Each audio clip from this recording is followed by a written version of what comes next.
Welcome again. So in the previous lecture, we have seen that in order to solve the problem of memory loss, memory wastage, we divided the process. We divided process into logical partitions of the fixed size as small as possible, called as pages. And we divided the physical space into smaller size partitions of the fixed size. So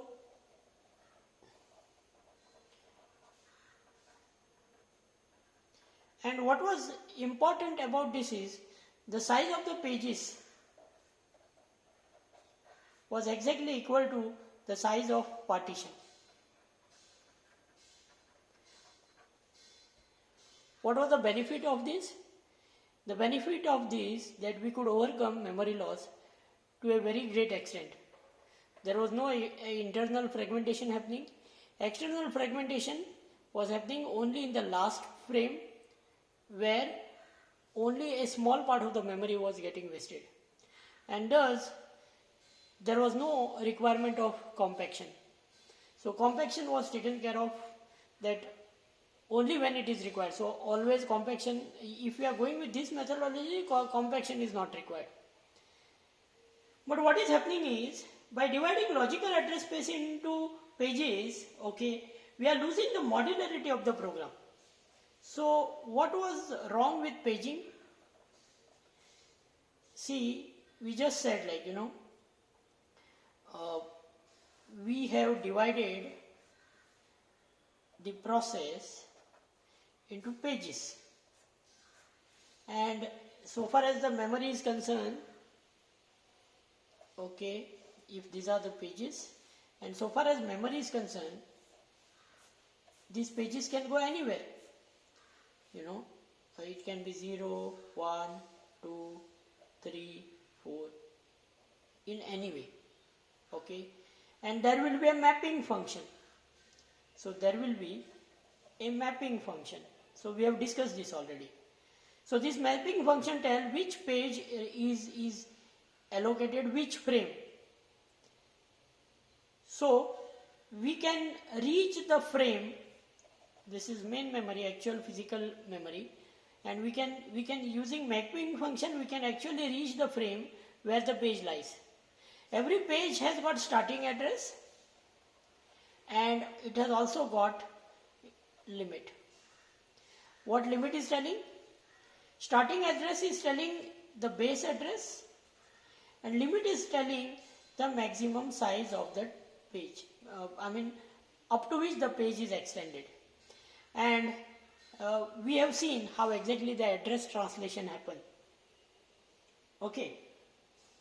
So now what is happening with this is, with the breakup of the pages, okay, process into pages, okay, and the relocation of the pages at different place using mapping function, we actually are losing the modularity of the program.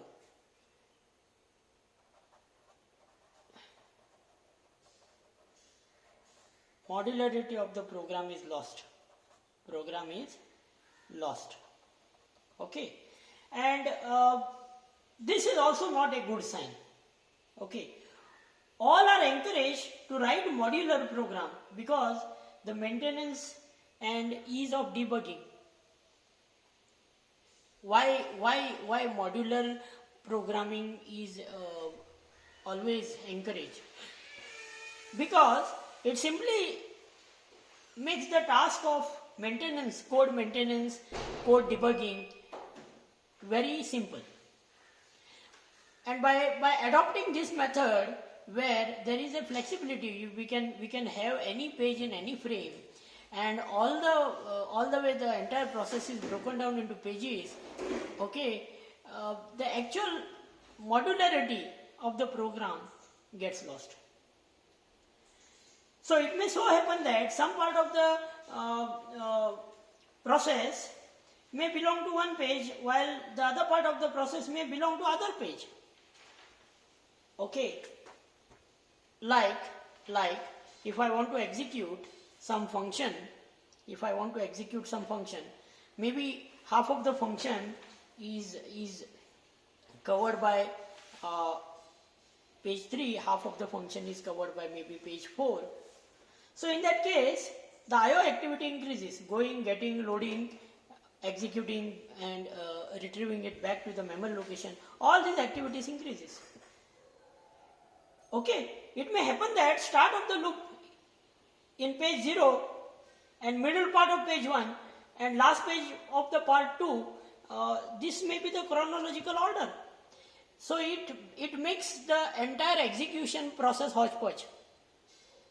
So you are referring multiple pages at multiple locations in a frame and multiple addresses in those pages. So going and coming back, retrieving the information again, storing it back. This makes the entire process hodgepodge and the entire modularity of the program is lost. So to overcome this issue, people thought of something else. Okay, to overcome this issue, okay, people thought, okay, of one more technique that was introduced, famously known as segmentation.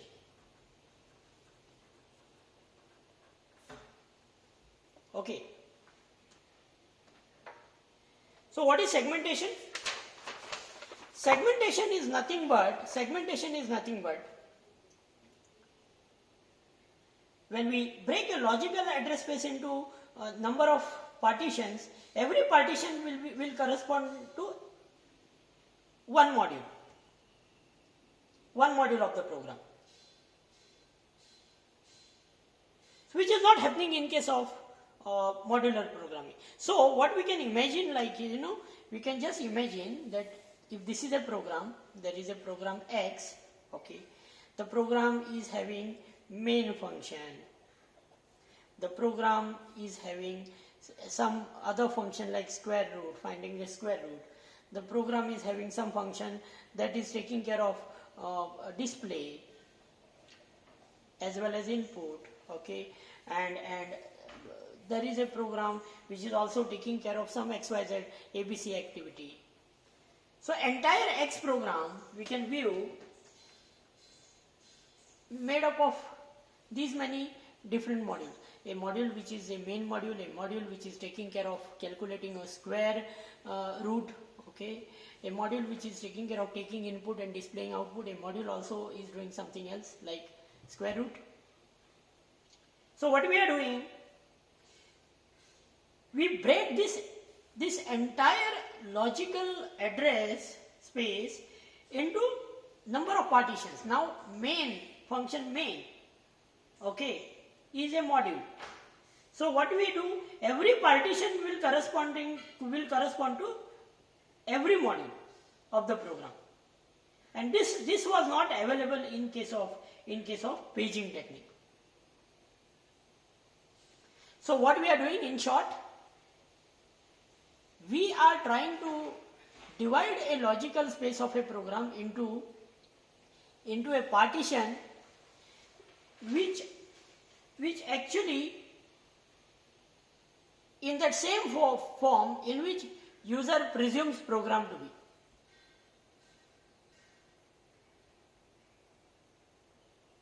Okay, so this is how things are taken care of. So now when we are to load this, okay, so the OS part, maybe the main function is loaded, okay, and some other function is loaded, and this is how these functions are loaded. So whenever the entire module is loaded, okay, we will have a base address and its limit calculated. When we load a program, all functions will be made available in one block of memory. Program is broken into segments where each segment may be of different size. So it has got nothing to do like this partition is same as this partition. This partition may be smaller partition, this partition may be a bigger partition. Maybe this is of 200 MB and maybe this is of 300 MB. Program is broken down into segments where each segment may be of different size. And therefore for each segment there will be a base address, and for each segment there will be a limit which defines how much is the size of that segment. So instead of page number, so what we saw in case of paging,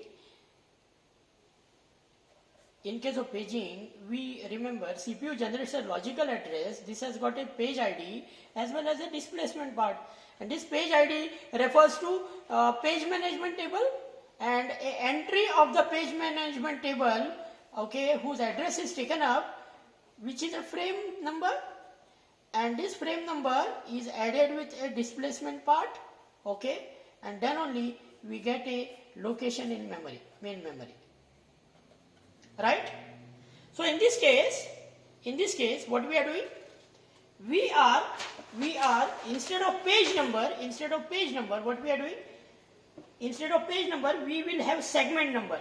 So it is going to be, instead of page number it is going to be segment number, which defines the logical address.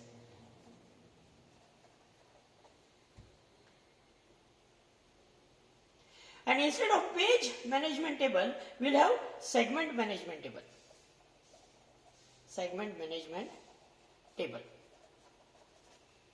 That's the only difference. Okay. So now what is done?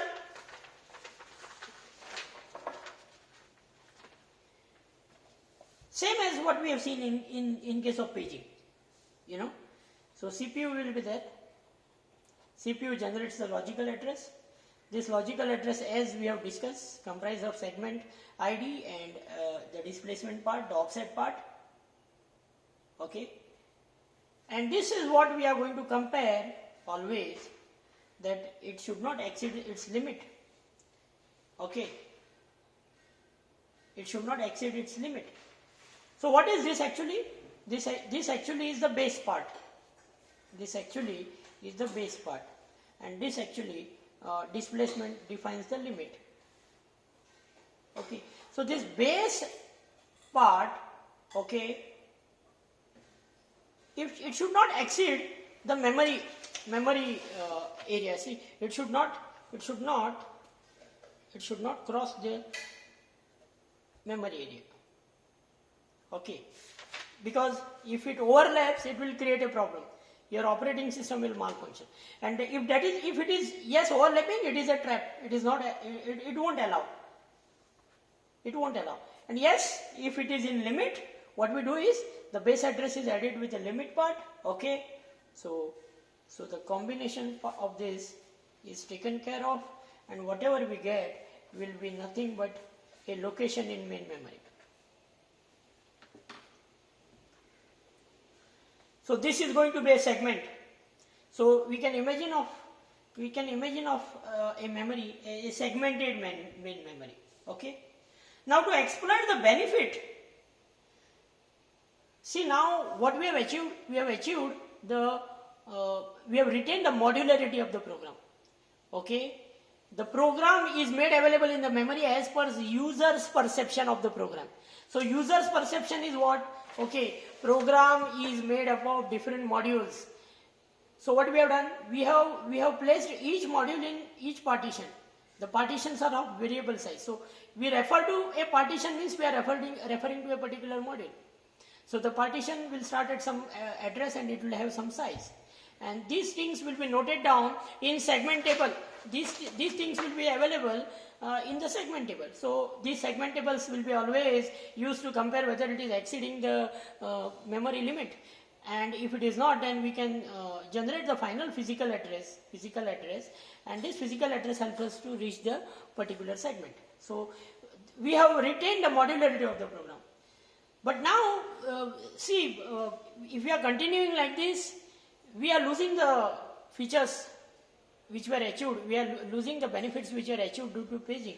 So it was thought like To exploit the benefits of both segments as well as page memory management, something like paged segmentation,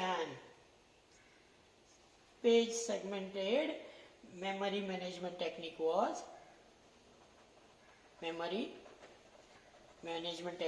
brought into picture.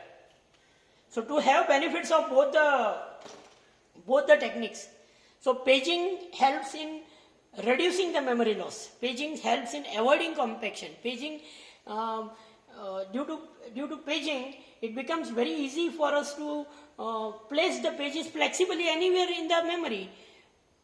As well as segmentation helps in retaining the modularity of the program.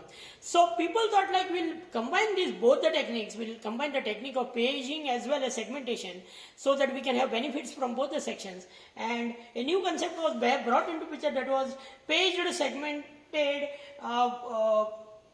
segmented memory management. So what is this? As usual, we'll start with,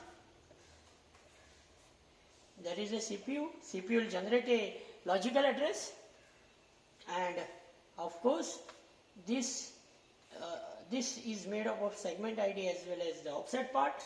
Okay, this segment ID is compared, is checked with the segment management table.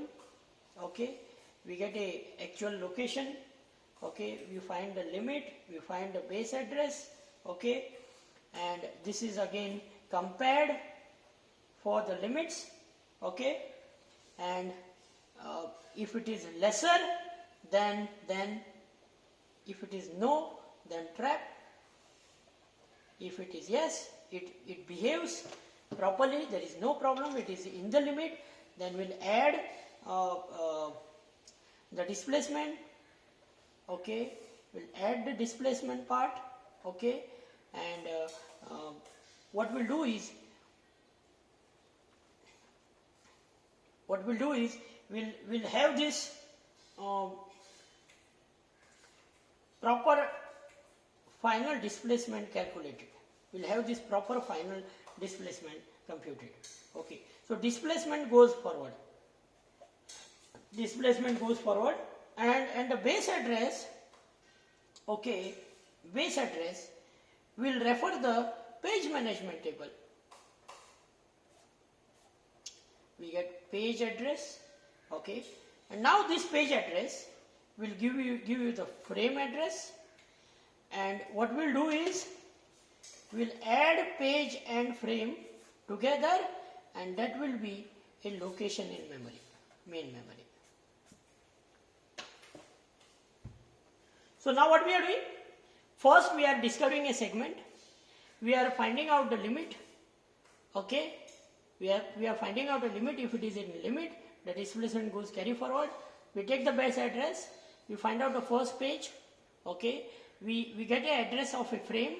We check the frame ID. We get a frame address, and the frame address is added with a displacement to get finally actual physical location in memory where the data of the referred page lies. So it can be viewed as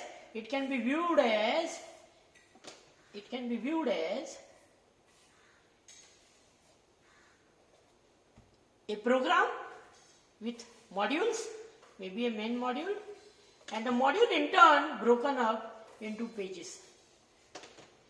And what we are referring is a particular data from that page.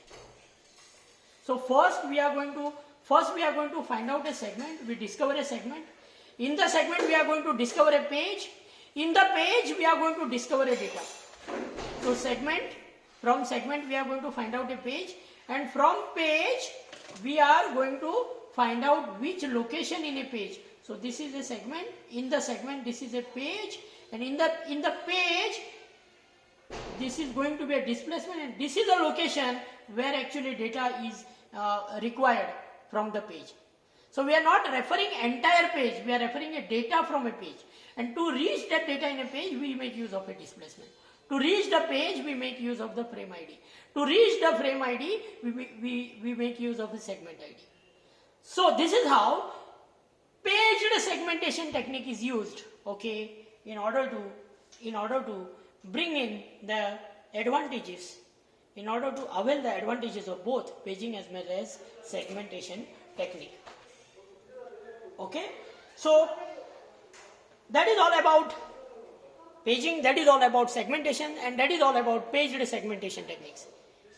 In the next lecture, we will move ahead with more interesting part of this chapter, that is called as demand paging. Thank you.